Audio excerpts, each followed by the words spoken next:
दोस्तों, कैसे हैं आप सब। मैं आपका स्वागत करता हूं अपने YouTube channel jobs and shorts पे। हमेशा की तरह आज मैं फिर से आपके लिए एक नई जॉब वैकेंसी की जानकारी लेकर आया हूं दोस्तों, जो कि हमारे पास निकल कर आई है साउथ वेस्टर्न रेलवे की तरफ से। जी हाँ दोस्तों, ये जॉब वैकेंसी है साउथ वेस्टर्न रेलवे रिक्रूटमेंट 2023, जिससे कि bumper 713 assistant loco pilot, junior engineer और वेरियस अदर पोस्ट के लिए जारी किया गया है।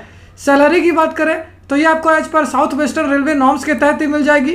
वहीं अगर जॉब लोकेशन की बात की जाए तो ये कृष्णगिरी, धर्मपुरी, सेलम और नॉर्थ आरकोट तमिलनाडु, चित्तौड़, हिंदूपुर, अनंतप्रमु आंध्र प्रदेश, बेंगलोर, चिक्कबल्लापुर, कोलार, तुमकुर, हसन, रामनगरम, मांड्या, मैसूर और हुबली कर्नाटका ही रहेगी।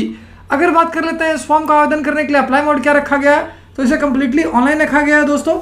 तो आइए बिना देर किए इस जॉब वैकेंसी के बारे में डिटेल में जान लेते हैं। लेकिन उससे पहले अगर आपने हमारे चैनल को सब्सक्राइब नहीं किया है तो तुरंत ही सब्सक्राइब करें, साथ ही इस वीडियो को पूरा देखें और लाइक और शेयर करना न भूलें। सबसे पहले बात कर लेते हैं दोस्तों पोस्ट वाइज वैकेंसी डिटेल्स की।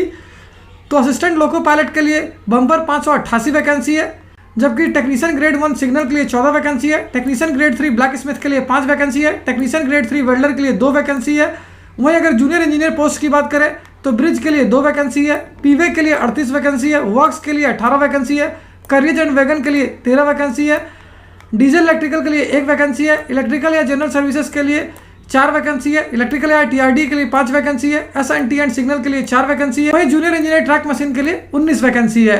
अगर एजुकेशनल क्वालिफिकेशन की बात करें तो जिन कैंडिडेट्स ने क्लास 10th यानी कि 10वीं कक्षा पास कर रखा है, या फिर ITI, डिप्लोमा या फिर BSc कर रखा है किसी भी रिकॉग्नाइज्ड बोर्ड या यूनिवर्सिटी से, वो सारे कैंडिडेट्स के लिए आवेदन कर सकेंगे।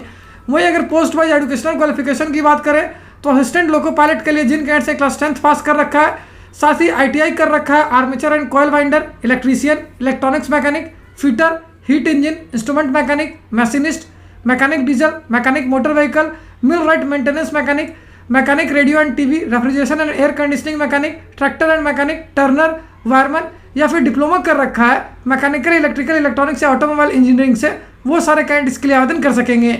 वहीं अगर बात कर लेते हैं टेक्नीशियन ग्रेड 1 सिग्नल की, तो इसके लिए आपका BSc in physics, electronics, computer science, information technology या फिर इंस्ट्रूमेंटेशन से क्यों ना आवश्यक है।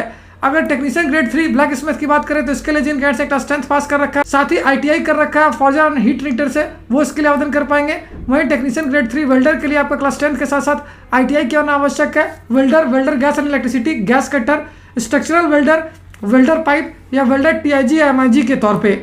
वहीं अगर बात कर लेते हैं जूनियर इंजीनियर ब्रिज, पीवे और वर्क्स की, तो इसके लिए जिन कैंडिडेट्स ने डिप्लोमा या फिर BSc कर रखा है सिविल इंजीनियरिंग से, वो सारे कैंडिडेट्स के लिए आवेदन कर पाएंगे। वहीं अगर बात कर लेते हैं junior engineer carriage and wagon की, तो इसके लिए आपका diploma in mechanical, electrical, electronics, manufacturing, mechatronics, industrial, machining, instrumentation and controls, tools and machining, tools and die making, automobile और प्रोडक्शन इंजीनियरिंग से क्यों ना आवश्यक है। अगर वहीं बात कर लेते हैं दोस्तों junior engineer diesel electrical, general services और इलेक्ट्रिकल TRD की, तो इसके लिए जिन कैंडिडेट्स ने डिप्लोमा इन मैकेनिकल, इलेक्ट्रिकल या फिर इलेक्ट्रॉनिक्स इंजीनियरिंग से कर रखा है, वो इसके आवेदन कर सकेंगे। वहीं अगर बात कर लेते हैं दोस्तों जूनियर इंजीनियर SNT सिग्नल की, तो इसके लिए जिन कैंडिडेट्स ने diploma in electrical, electronics, information technology, communication engineering, computer science and engineering, computer science या फिर कंप्यूटर इंजीनियरिंग से कर रखा है, वो इसके लिए आवेदन कर सकेंगे। जबकि जूनियर इंजीनियर ट्रैक मशीन के लिए आपका diploma in mechanical, production, automobile, electrical, electronics and instrumentation and control engineering से क्यों ना आवश्यक है। अगर एज लिमिट यानी आयु सीमा की बात करें तो जिन कैंडिडेट्स की आयु 18 से लेकर 42 वर्ष के बीच है, वो सारे कैंडिडेट्स के लिए आवेदन कर सकेंगे। वहीं अगर एज रिलैक्सेशन की बात की जाए तो OBC कैंडिडेट्स को 3 साल तक का, SC ST कैंडिडेट्स को 5 साल तक का, जबकि PWD कैंडिडेट्स को 10 साल तक का एज रिलैक्सेशन दिया जाएगा। एप्लीकेशन फी की बात करें तो ये बिल्कुल फ्री ऑफ कॉस्ट है, यानी इसके लिए आपको कोई भी आवेदन शुल्क नहीं देना है। जबकि selection process computer based test, computer based aptitude test, document verification, medical examination और इंटरव्यू पे बेस्ड होगी। और अगर अंत में बात कर लेते हैं इंपॉर्टेंट डेट्स की, तो इस फॉर्म को भरने की प्रक्रिया 3 अगस्त 2023 से स्टार्ट हो जाएगी, जो कि 2 सितंबर 2023 तक चलेगी। साथ ही इस वैकेंसी से रिलेटेड जितने भी इंपॉर्टेंट लिंक्स हैं वो सारे आपको इस वीडियो के डिस्क्रिप्शन में मिल जाएगी। उस पर क्लिक करके आप इसका ऑफिशियल नोटिफिकेशन भी डाउनलोड कर सकते हो और अपना एप्लीकेशन के लिए ऑनलाइन आवेदन करना भी स्टार्ट कर सकते हो सकता है दोस्तों कुछ पोस्ट के लिए आपसे एक्सपीरियंस ही मांग गया हो, इसे आप इसका ऑफिशियल नोटिफिकेशन में चेक कर सकते हो। तो फिर मिलता हूं दोस्तों एक नए वीडियो में एक नई जॉब वैकेंसी की जानकारी लेकर। जय हिंद।